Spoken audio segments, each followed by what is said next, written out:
স্বাগতম জনাইছোঁ প্ৰথম সংবাদৰ ষ্টুডিঅ'ত মই ৰশ্মিতা গোস্বামী এটা বিতং খবৰ ডোনাল্ড ট্ৰাম্পক হৰুৱাই আমেৰিকাৰ নতুন ৰাষ্ট্ৰপতি ৰূপে নিৰ্বাচিত হ'ল ডেম'ক্ৰেট পাৰ্টিৰ জো বাইডেন 274টা ইলেক্টৰেল ভোট লাভ কৰি বিশ্বৰ সৰ্বশক্তিমান ৰাষ্ট্ৰখনৰ প্ৰধান হ'ল জো বাইডেন 214টা ইলেক্টৰেল ভোটতে সীমাবদ্ধ থাকিল ট্ৰাম্প আনহাতে প্ৰথমবাৰৰ বাবে আমেৰিকাত ইতিহাস ৰচি মহিলা উপ-ৰাষ্ট্ৰপতি হিচাপে নিৰ্বাচিত ভাৰতীয় মূলৰ কমলা হেৰিছ অহা 20 জানুৱাৰীত আমেৰিকাৰ ৰাষ্ট্ৰপতি হিচাপে শপত গ্ৰহণ কৰিব জো বাইডেনে জো বাইডেন আমেৰিকাৰ জ্যেষ্ঠ ৰাষ্ট্ৰপতি হিচাপে নিৰ্বাচিত হয় জো বাইডেনে অবৈধ ভোটেৰে জয়লাভ কৰা বুলি অভিযোগ কৰিছিল বৰ্তমানৰ ৰাষ্ট্ৰপতি ডোনাল্ড ট্ৰাম্পে আমেৰিকাৰ সংবাদ মাধ্যমে বাইডেনক বিজয় ঘোষণাৰ পিছতে টুইটাৰত নিজকে বিজয়ী ঘোষণা কৰে ট্ৰাম্পে উল্লেখ্য যে বাইডেনৰ বিৰুদ্ধে আমেৰিকাৰ উচ্চতম ন্যায়ালয়ৰ দ্বাৰস্থ হোৱাৰ হুংকাৰ দিয়ে ট্ৰাম্পে ইফালে আমেৰিকাৰ ইতিহাসত ৰাষ্ট্ৰপতি প্ৰাৰ্থী হিচাপে 50%ৰো কম ভোট লাভ কৰি অভিলেখ ৰচিছে ট্ৰাম্পে ইয়াৰ পূৰ্বে কোনোৱে 50% ভোট লাভ কৰা নাছিল কিন্তু ইতিমধ্যে আমেৰিকাৰ ইতিহাসত ৰাষ্ট্ৰপতি প্ৰাৰ্থী হিচাপে 50%ৰো কম ভোটহে লাভ কৰি অভিলেখ ৰচিছে ট্ৰাম্পে ইয়াৰ পূৰ্বে কোনেও 50% ভোট লাভ কৰা নাছিল আৰু ইয়াৰ বিপৰীতে আমি জনাইছো যে ডোনাল্ড ট্ৰাম্পক হৰুৱাই আমেৰিকাৰ নতুন ৰাষ্ট্ৰপতি ৰূপে নিৰ্বাচিত হৈছে ডেম'ক্ৰেট পাৰ্টিৰ জো বাইডেন 274টা ইলেক্টৰেল ভোট লাভ কৰি বিশ্বৰ সৰ্বশক্তিমান ৰাষ্ট্ৰখনৰ প্ৰধান হ'ল জো বাইডেন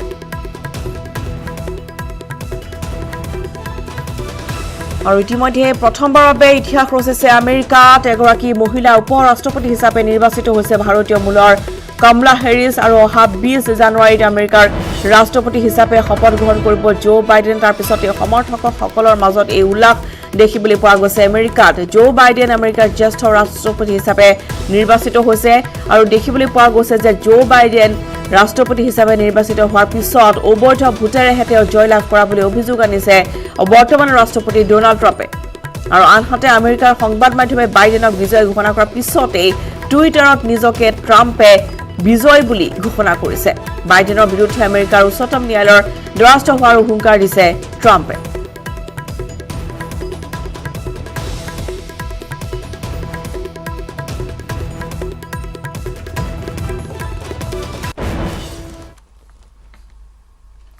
উপস্থিত ৰাজ্য খবৰৰ মাজলৈ ৰাজ্যৰ অত্যাৱশ্যকীয় সামগ্ৰী আকাশলংঘী মূল্য বিশেষকৈ শাক-পাচলিৰ মূল্য বৃদ্ধি এতিয়া কুঙা কৰিছে সৰ্বসাধাৰণ জনতাক মূল্য বৃদ্ধি ৰোধৰ বাবে যোগান বিভাগ তথা চৰকাৰে ইখনৰ পিছত সিখন বৈঠক পাতি ৰোধ কৰাৰ চেষ্টা কৰিছে যদিও এতিয়া সুফল পোৱা নাই সাধাৰণ জনতাই আজিও চৰকাৰে নিৰ্ধাৰণ কৰি দিয়া দামতে জনতাই পোৱা নাই পিয়াজ প্ৰতি কেজি পিয়াজত 56ৰ পৰা 57 টকা নিৰ্ধাৰণ কৰিছিল যদিও আজিও 70-80 টকাতে ক্ৰয় কৰিবলগীয়া হৈছে পিয়াজ আনহাতে আলুৰ চৰা দামে মাধমাৰ সোধাইছে জনতাক মূল্য বৃদ্ধি ৰোধ কৰিব নোৱাৰা যোগান বিভাগ চৰকাৰ ব্যৰ্থতাৰ বাবে ৰাজ্যত অব্যাহত আছে প্ৰতিবাদ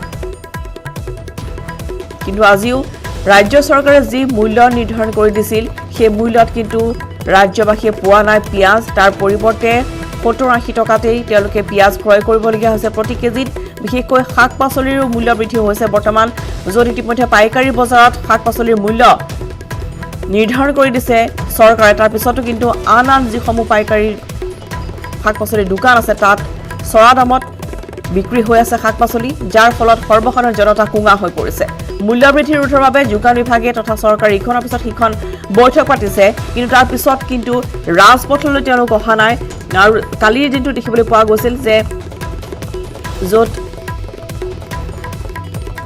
এখন বজাৰত ইতিমধ্যে মূল্য বৃদ্ধি হোৱাৰ বাবে ইতিমধ্যে তাত বেহাৰবাৰী বজাৰত তাতে অভিযান চলোৱা হৈছিল কিন্তু ইতিমধ্যে দেখিবলৈ পোৱা গৈছে যে খুচুৰা যিসমূহ বিক্ৰেতা আছে খুচুৰা য'ত বজাৰ আছে সেই সময়ত বৰ্তমানো কিন্তু পিঁয়াজৰ মূল্য কম হোৱা নাই 70-80 টকা কেজিতে বৰ্তমান পিঁয়াজ ক্ৰয় কৰিছে সাধাৰণ জনতাই আমি এই মুহূৰ্তত বেলতলা বজাৰলৈ গৈছোঁ বলেন ভট্টাচাৰ্য আছে আমাৰ সৈতে বলেন বেলতলা বজাৰত কি অৱস্থা দেখিবলৈ পাইছে যিহেতু ৰাজ্য চৰকাৰে যি দাম নিৰ্ধাৰণ কৰি দিছে তাৰ পিছতো কিন্তু বৰ্তমান ৰাজ্যবাসীয়ে সেই মূল্যত শাক-পাচলি বা পিঁয়াজ এতিয়ালৈকে লাভ কৰা নাই বলেন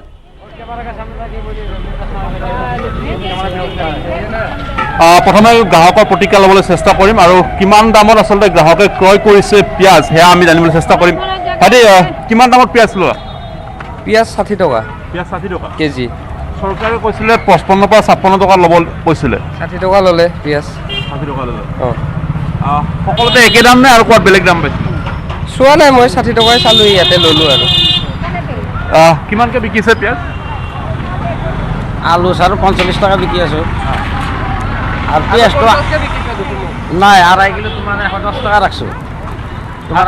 আলু কিমানকৈ বিকিছিলে ভাইটি? 50কে কৈছে মোক। আৰু আমি পিঁয়াজ কিমানকৈ? পিঁয়াজ 55 টকা এনে বিকবা লাগিব, কিন্তু আচলতে তাৰমানে ইমানটো ঢালিলোতো খুলি আছোঁ, কিন্তু 4 টকা কৈছোঁ, কিন্তু 4 টকা নেদেই না কাষ্টমাৰে। আপোনালোকে কিমান সময়ত কিমান টকাত ক্ৰয় কৰিছে? মূল পাইকাৰীৰ পৰা কিমান টকা? 50 টকা নিছোঁ। তাতে দামটো ঠিকে আছে। হয় 50 টকা দিছে। চৰকাৰে নিৰ্ধাৰণ কৰা অনুসৰি 50 টকাত দিয়া হৈছে পাইকাৰী বজাৰত, কিন্তু তাৰপিছত খুচুৰা বজাৰত এই মুহূৰ্তত 60 টকাত বিক্ৰী হৈছে। শেহতীয়াকৈ মূল্য বৃদ্ধি যথেষ্ট হৈছে। প্ৰতিবিধ সামগ্ৰী, অকল পিঁয়াজ আলু নহয়, অন্যান্য সামগ্ৰীৰ মূল্য বৃদ্ধি হৈছে। পৰিয়াল ভৰণ পোষণ দিয়া যথেষ্ট সমস্যাৰ সৃষ্টি হৈছে। সমস্যা আছে। চৰকাৰে আৰু কি কৰিব, দেখালিটো লৈ আছে আৰু মানে গোটেইকেইজন মানুহ। কি কি সামগ্ৰী ল'লে আৰু বজাৰখনত আপোনাৰ কিমানমান টকাৰ এতিয়ালৈকে ভৰ্তি হোৱা নাই? মনাখন কিমানমান? 400 মান টকা গ'ল। 400 টকা গ'ল আৰু আছেই। কি কি লৈছে? মই ল'লোঁ তোমাৰ মূলা ল'লোঁ, তিতা কেৰেলা ল'লোঁ, বেঙেনা ল'লোঁ আৰু বাকী এইখিনি ল'লোঁ আৰু আছেই। আলু পিঁয়াজৰ দামৰ ক্ষেত্ৰত কি কয়? কাৰণ চৰকাৰে দাম নিৰ্ধাৰণ কৰি দিছিলে 56 টকাত কিনিব লাগে, এতিয়া বজাৰত 60 টকাত বিক্ৰী।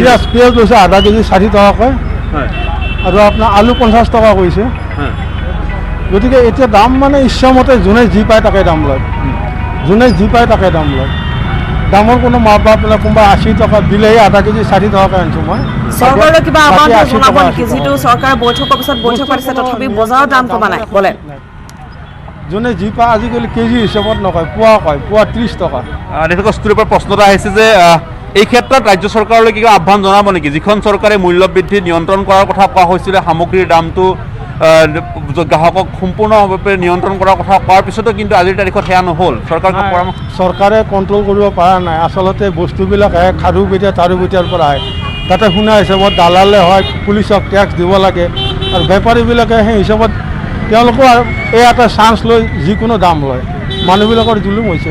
মানে এটা দালাল চক্ৰ আছে, আৰু সেই দালাল চক্ৰতে বজাৰ নিয়ন্ত্ৰণ কৰে, আৰু যাৰ কাৰণে প্ৰতিবিধ সামগ্ৰীৰ দাম মূল্য বৃদ্ধি হয়, আৰু সেয়া আচলতে গ্ৰাহকৰ প্ৰতিক্ৰিয়া। আৰু এই মুহূৰ্তত আচলতে চৰকাৰক কোনো ধৰণৰ বাৰ যদিও বা অভিযোগ কৰা হয়, বিভিন্ন সময়ত কোৱা হয়, সমালোচনা কৰা হয়, তাৰপিছতো দেখিব পোৱা যায় যে কোনো ধৰণৰ নীৰৱতাহে মাথোন প্ৰদৰ্শন হৈছে। আৰু তাৰপিছতো কিন্তু দেখিব পোৱা গৈছে যে এই মুহূৰ্তত পিঁয়াজ বিক্ৰী হৈছে এতিয়া 60 টকা দৰত পিঁয়াজ বিক্ৰী হৈছে বজাৰত। অৱশ্যে সেই দৰ যদি আমি খুচুৰা বজাৰত বাকী অন্যান্য যিসমূহ স্থায়ী প্ৰতিষ্ঠান আছে সেইসমূহৰ দাম কিন্তু আকৌ অধিক চৰা। আমি পুনৰবাৰ প্ৰতিকল কিবা সামগ্ৰী ল'লে নেকি এই মুহূৰ্তত? আপোনাৰ নিজৰ দোকান? পাইকাৰী বজাৰত দাম ঠিকেই আছে, কিন্তু খুচুৰা বজাৰত দাম বৃদ্ধি হৈছে, সেইটো অভিযোগ আগৰ পৰা আছে। আজিও কিন্তু সেই কথাটো প্ৰমাণ হৈছে যে চৰকাৰে নিৰ্ধাৰণ কৰিছে যে 56 টকাত পিঁয়াজ বিক্ৰী কৰিব লাগে, কিন্তু আজি বিক্ৰী হোৱা নাই। 56 টকা বিক্ৰী কৰিব লাগে নিয়মত। তাৰমানে আমাৰ বহুত কেইটা এক বস্তা পিঁয়াজত কমচে কম 5 কিলো 3 কিলো 4 কিলোকে বেয়া ওলায়। সেইটোতো আমাৰ যাই কিনে মিলিব লাগিব, কাৰণ লাষ্ট টাইমত এই পিঁয়াজ বিকিব লাগিব 40 টকা। চৰকাৰৰ যি নিৰিখ, চৰকাৰে যি মূল্য ইতিমধ্যে নিৰ্ধাৰণ কৰিছে, সেই মূল্যত আচলতে ব্যৱসায়ীসকলে অমান্তি হৈছে পিঁয়াজ বিক্ৰী কৰিবলৈ, যাৰ ফলত তেওঁলোকে বৰ্তমান 60 টকাৰ দৰত বেলতলা বজাৰত পিঁয়াজ বিক্ৰী কৰি আছে।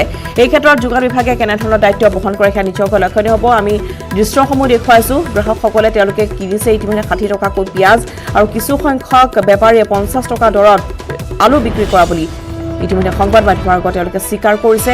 আৰু দেখিবলৈ পোৱা গৈছে যে বজাৰত যি বৰ্তমান জুই চাই দাম, তাক লৈ অসন্তুষ্টি ব্যক্ত কৰিছে এইসকল গ্ৰাহকে।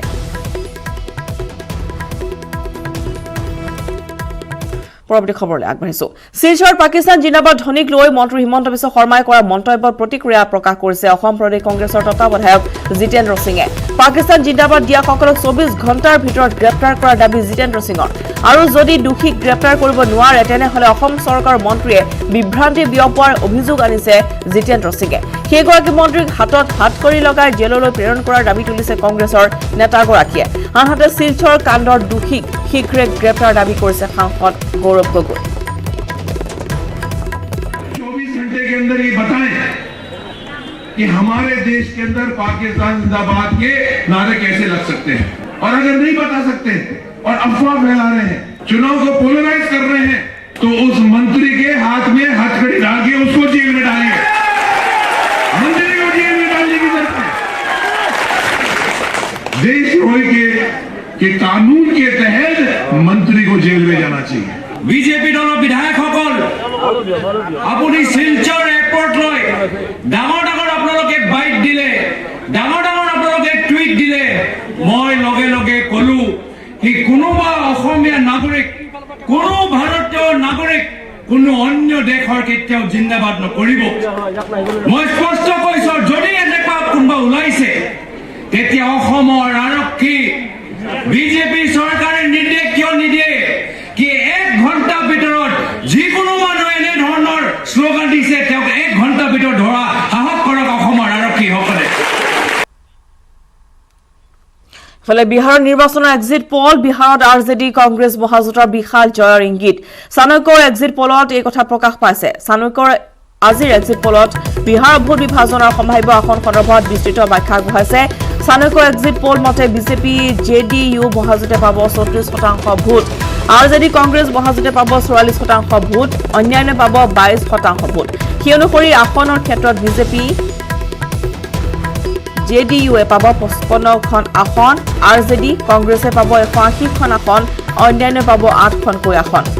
টাইমছ নাও আৰু চি ভোটাৰৰ এক্সিট পল মতে এনডিএ পাব 116খন, মহাজোঁটবন্ধনে পাব 120খন, এলজেপিয়ে এখন পাব, অন্যান্য দলক দিছে তেওঁলোকে 6খন আসন। ৰিপাব্লিক জন কি বাতৰ মতে এনডিএ পাব 91ৰ পৰা 117খন আসন, মহাজোঁটবন্ধনে পাব 118ৰ পৰা 128খন আসন, এলজেপিয়ে পাব 5ৰ পৰা 8খনকৈ আসন, অন্যান্য পাব 3ৰ পৰা 6খন আসন। এই সমীক্ষা মতে বিহাৰত পতন ঘটিব পাৰে নীতিশ কুমাৰ চৰকাৰৰ। TV19ৰ এক্সিট পলৰ অনুসৰি এনডিএ পাব 110ৰ পৰা 120খন আসন, মহাজোঁটবন্ধনে পাব 118ৰ পৰা 128খন আসন, এলজেপিয়ে পাব 3ৰ পৰা 5খন আসন, অন্যান্য পাব 10ৰ পৰা 15খন আসন। মহাজোঁটবন্ধনত আছে কংগ্ৰেছ, আৰজেডিকে ধৰি কেইবাটাও দল। উল্লেখ্য যে নীতিশ কুমাৰৰ জেডিইউ দলৰ সৈতে মিত্ৰতাত আবদ্ধ হৈ বিহাৰত নিৰ্বাচনত অৱতীৰ্ণ হৈছিল বিজেপি। জনাইছো এতিয়া এক্সিট পল সমীক্ষা, বিহাৰ নিৰ্বাচনৰ সন্দৰ্ভত এক্সিট পলৰ সমীক্ষা। ইতিমধ্যে বিহাৰত আৰজেডি কংগ্ৰেছ মহাজোঁটৰ বিশাল জয়ৰ ইংগিত বহন কৰিছে এক্সিট পলৰ সমীক্ষা অনুসৰি। চাণক্যৰ এক্সিট পল অনুসৰি কথা প্ৰকাশ পাইছে। চাণক্যৰ এক্সিট পলত বিহাৰৰ ভোট বিভাজনৰ সম্ভাৱ্য আসন সন্দৰ্ভত বিস্তৃত ব্যাখ্যা আগবঢ়োৱা হৈছে। চাণক্য এক্সিট পল মতে বিজেপি জেডিইউ মহাজোঁটে 34% আসন লাভ কৰিব, আৰজেডি কংগ্ৰেছ মহাজোঁটে পাব 44% ভোট, অন্যান্য পাব 22% ভোট। আৰু আসনৰ ক্ষেত্ৰত বিজেপি জেডিইউৱে পাব 55খনকৈ আসন, আৰজেডি কংগ্ৰেছে পাব 180খন আসন আৰু অন্যান্য পাব 8খনকৈ আসন।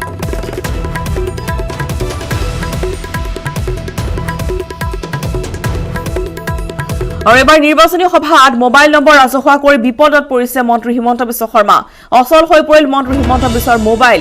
একেদিনাই হিমন্তৰ মোবাইললৈ আহিল 22,000ৰো অধিক হোৱাটছএপ মেছেজ। একাষৰ ভিডিঅ' কল কৰিছে মন্ত্ৰীগৰাকীক। হাজাৰ হাজাৰ মেছেজৰ পিছতে এতিয়া সহায় মন্ত্ৰীগৰাকী। অনাহক মেছেজ নিদিবলৈ আহ্বান মন্ত্ৰীগৰাকীৰ। ওদালগুৰিৰ মাজবাটৰ সভাত ৰাজহুৱা কৰিছিল তেওঁ নিজৰ মোবাইল নম্বৰ।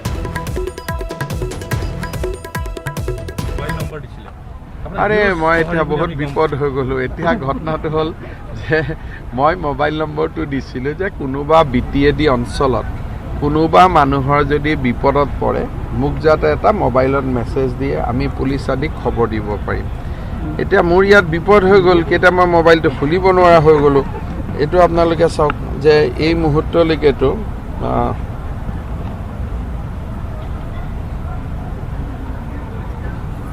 22,745টা আহিছে আৰু এনেকৈতো ধৰি আছোঁ আহি আছে। এইটো চাওক আপোনালোকৰ আগতে আহি আছে চাওক আহি আছেনে?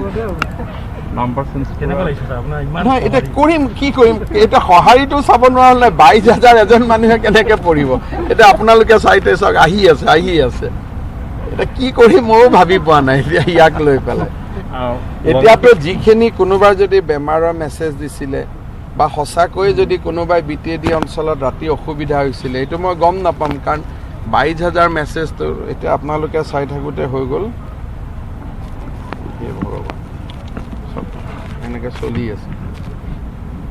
নতুন এটা বিপদ নকওঁ, মানুহৰ মৰম। চবেই কৈছে আমি 10টা ভোট দিছোঁ, কোনোবাই কৈছে 100টা ভোট দিছোঁ।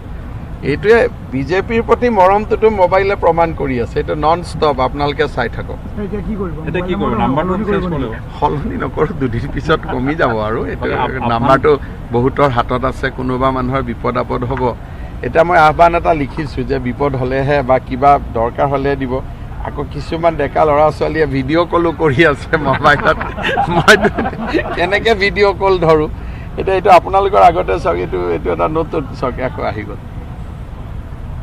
এতিয়া 22 মই ইয়াত আহোঁতে 18,000 আছিলে, বহি থাকোঁতে 22,700 হ'ল। এতিয়া আপোনালোকৰ লগত কথা পাতি থাকোঁতে কিমান হয় ক'ব নোৱাৰোঁ, 22,815 কথা পাতি থাকোঁতে হ'ল। সকলোৱে কৈ আছে আমি 10টা দিছোঁ, আমাৰ 100টা ভোট ঠিক হৈ গ'ল, 500টা ভোট ঠিক হৈ গ'ল। এইটোৱে প্ৰমাণ কৰে যে অসমত বিজেপিৰ চুনামি আহি আছে এইবাৰ। অৰ্গেছাহক শুকুৰবাৰে নিৰ্বাচনী সভাত কিয় নিজৰ মোবাইল নম্বৰ দিছিল মন্ত্ৰীগৰাকী? 7896050000 লৈ লওক, 7896050000। খালি ফোন নকৰিব দেই, হোৱাটছআপ দিব। আৰু ৰাতি 2টাটো মাতিলে খালি আমি ভয় নাখাওঁ। আৰু এবাৰ ক'ব লাগিব 7896050000। ঠিক আছে, লাহে লাহে কৈছোঁ 7896050000। আৰু ইফালে মন্ত্ৰী হিমন্ত বিশ্ব শৰ্মা কটাক্ষ হাগ্ৰামা মহিলাৰী দাদাই নিজে মিঠাম নাখায়, বেলেগক কিয় খাবলৈ দিছে? চুগাৰ থকাৰ বাবে তেওঁ মিঠাম নাখায়, মিঠাম খাবলৈ দি চুগাৰ কৰিব বিচাৰিছে। হিমন্ত কৰোনাৰ চিকিৎসক আখ্যা দিছে হাগ্ৰামাই। BPF দলৰ অক্সিজেনে লৈহে বিজেপি জীয়াই আছে বুলি তেওঁ মন্তব্য আগবঢ়াইছে।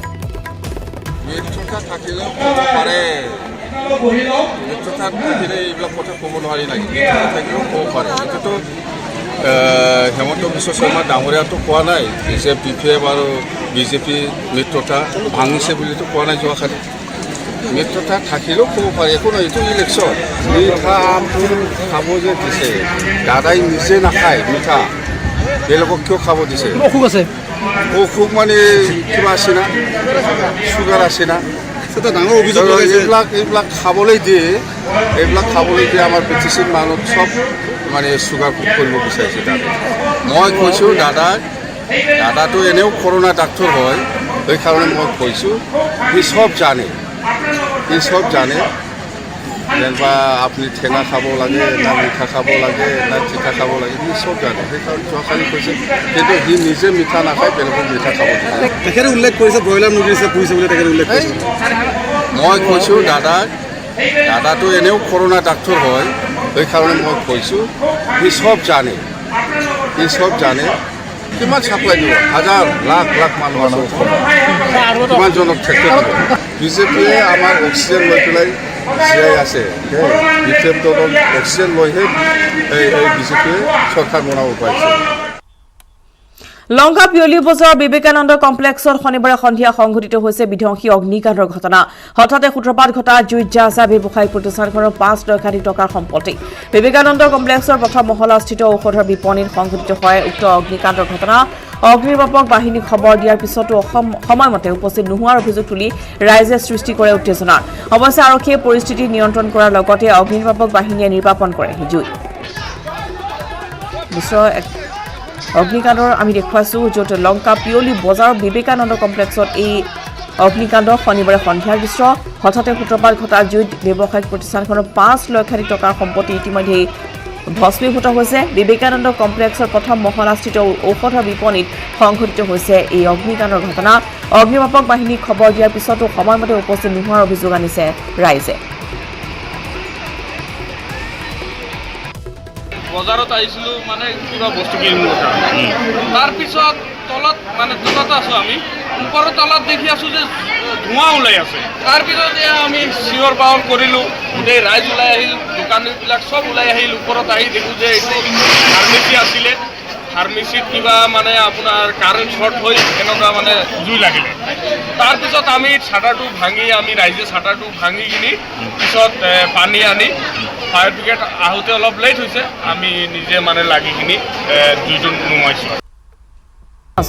অসম মিজোৰাম সীমান্ত পৰিদৰ্শন কাছাৰ প্ৰশাসনৰ। সীমান্তত কাছাৰ উপায়ুক্ত আৰু আৰক্ষী অধীক্ষক আপাৰ পাইনাম প্ৰাথমিক বিদ্যালয় পৰিদৰ্শন কৰে তেওঁলোকে। সীমান্তবাসীক আতংকিত নহবলৈ আহ্বান, সমগ্ৰ বিষয়টো তদন্তৰ আশ্বাস কাছাৰ প্ৰশাসনৰ। ঘটনাত আঘাতপ্ৰাপ্ত হোৱা নাই কোনো লোক আপাৰ পাইনম প্ৰাথমিক বিদ্যালয়ত মিজো দ্ৰুপিত সংঘটিত কৰিছিলে বিস্ফোৰণ যি বিস্ফোৰণৰ পিছতে ইতিমধ্যে তাত ততাতৈয়াকৈ অৰ্ধসামৰিক বাহিনী নিয়োগ কৰা হৈছে অসম মিজোৰাম সীমান্তত পৰিদৰ্শন কৰিছে ইতিমধ্যে কাছাৰ প্ৰশাসনে আৰু সীমান্তত কাছাৰ উপায়ুক্ত আৰক্ষী অধীক্ষক উপস্থিত হৈ সমগ্ৰ পৰিস্থিতিৰ বুজ লৈছে বিস্ফোৰণৰ পিছতে সমগ্ৰ যি ঘটনাস্থল বিদ্যালয় প্ৰাংগণ আতংকময় পৰিৱেশে বিৰাজ কৰে কেইখনমান আলোকচিত্ৰ আমি দেখুৱাইছোঁ যে ঘটনাৰ পিছতে কেনেধৰণৰ পৰিস্থিতিৰ সৃষ্টি হৈছে আপাৰ পাইনম প্ৰাথমিক বিদ্যালয়ত এই বিস্ফোৰণৰ ঘটনা সংঘটিত হৈছে মিজো দ্ৰুপিত কৰিছিল আক্ৰমণ যি আক্ৰমণৰ ফলত ইতিমধ্যে বিদ্যালয়খন যথেষ্ট পৰিমাণে ক্ষতিগ্ৰস্ত হৈছে পৰৱৰ্তী সময়ত সীমান্তবাসীক আতংকিত নহ'বলৈ তাত উপস্থিত হয় আৰক্ষী অধীক্ষক আৰু সমগ্ৰ বিষয়টো তদন্তৰ আশ্বাস দিছে কাছাৰ প্ৰশাসনে यहाँ पे कल रात को अपर फाइनम स्कूल एलपी स्कूल जो है उसमें बॉम्ब ब्लास्ट हुआ है 3 आवाज़ आए हैं बोला जा रहा है सुबह खबर मिलते ही डीसी एसपी हम दोनों इमीडिएटली स्पॉट पहुंच गए थे कार्रवाई जारी है हमारे हायर अथॉरिटीज़ भी आने को है ये किसने किया है कैसे हुआ है अभी पूरी रिसर्च होगी पूरी इंक्वायरी होगी एक ही रिक्वेस्ट है कि शांति भद्रता मेंटेन रखें सबसे पहले हम ही पहुंचे हैं तो हम इस सिचुएशन को बहुत सीरियसली ले रहे हैं करके बता रहे हैं तो पब्लिक से यही रिक्वेस्ट है कि कोई अपने हाथ में कोई लॉ ना ले নীলমণি ফুকনৰ কবিতা প্ৰথমবাৰৰ বাবে পৰিয়ালৰ প্ৰচেষ্টাত গীতৰ ৰূপেৰে সজালে বিশিষ্ট কণ্ঠশিল্পী তৰালী শৰ্মাই শনিবাৰে সৰু পুত্ৰ অমিতা ফুকনৰ ডিব্ৰুগড়স্থিত বাহৰত পৰিয়ালৰ তৰফৰ পৰা কবিতা আৰু সংগীত প্ৰেমীসকলৰ বাবে গীতটো মুকলি কৰি দিয়া হয় নীলমণি ফুকনৰ সূৰ্য হেনু নামি আহে কাব্যগ্ৰন্থখনৰ একো নাই স্বপ্ন আছে শীৰ্ষক বহুল পঠিত কবিতাটোৰ সাংগীতিক ৰূপ তুমি আছা জোনাকী ৰাষ্ট্ৰীয় সন্মানপ্ৰাপক কণ্ঠশিল্পী তৰালী শৰ্মাৰ কণ্ঠৰে নিগৰা বিশেষ গীতটোৱে গীতৰ জগতত এক সুকীয়া স্থান লাভ কৰিব বুলি নিশ্চিতভাৱে ক'ব পাৰি গীত মুকলি কৰা অনুষ্ঠুপীয়া গাম্ভীৰ্যপূৰ্ণ অনুষ্ঠানটিত আমন্ত্ৰিত অতিথি হিচাপে উপস্থিত থাকে বিশিষ্ট কবি লেখক ডক্টৰ প্ৰণয় ফুকন ডক্টৰ নৱজ্যোতি শইকীয়া ডিব্ৰুগড় বিশ্ববিদ্যালয়ৰ প্ৰকাশন সচিব প্ৰকল্প ৰঞ্জন ভাগৱতী লেখক অধ্যাপক মৃদুল শৰ্মা কবি ঔপন্যাসিক ডক্টৰ নীলাক্ষী চৰিহা গগৈ তুমি আছা জোনাকীৰ MP3ৰ লগতে এটি লিৰিকেল ভিডিঅ' ইউটিউবৰ মাধ্যমেৰে আজিৰ পৰা উপলব্ধ হোৱাকৈ ৰাজহুৱা কৰা হয়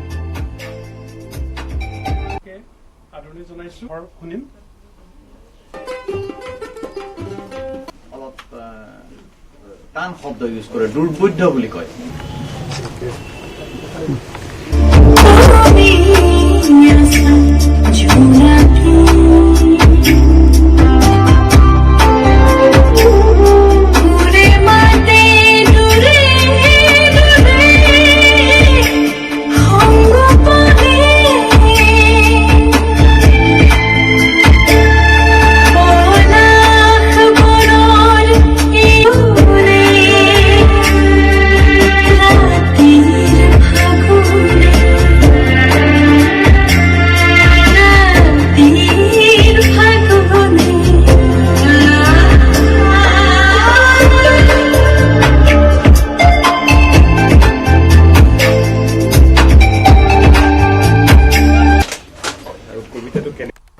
কবিতা গানলৈ ৰূপান্তৰ কৰি মই ভাবিছো সাধাৰণ পাঠকৰ মাজত সোমাই থকা তেনেকুৱা এটা মানসিক বাধা ই আঁতৰাব দাবিদাৰ মোৰ কনিষ্ঠ ভাতৃ অমিতা ফুকন কাৰণ হেতু মোৰ মনলৈ আহা নাছিল মোৰ ভাইটিয়ে ভাবিছিল তাত সহযোগ কৰিছিল আমাৰ ঘৰৰ একেবাৰে আপোন কবি আনিসুজ্জামান গোটেই প্ৰচেষ্টাটোৱে এটা সফল ৰূপ পাইছে বুলি মই এজন একেবাৰে সাধাৰণ কবিতা নুবুজা পাঠক হিচাপে অনুভৱ কৰিছো আৰু এই গানটো দীঘলীয়া সময় ধৰি অসমীয়া শ্ৰোতাৰ মাজত জীয়াই থাকক বুলি আশা ৰাখিছো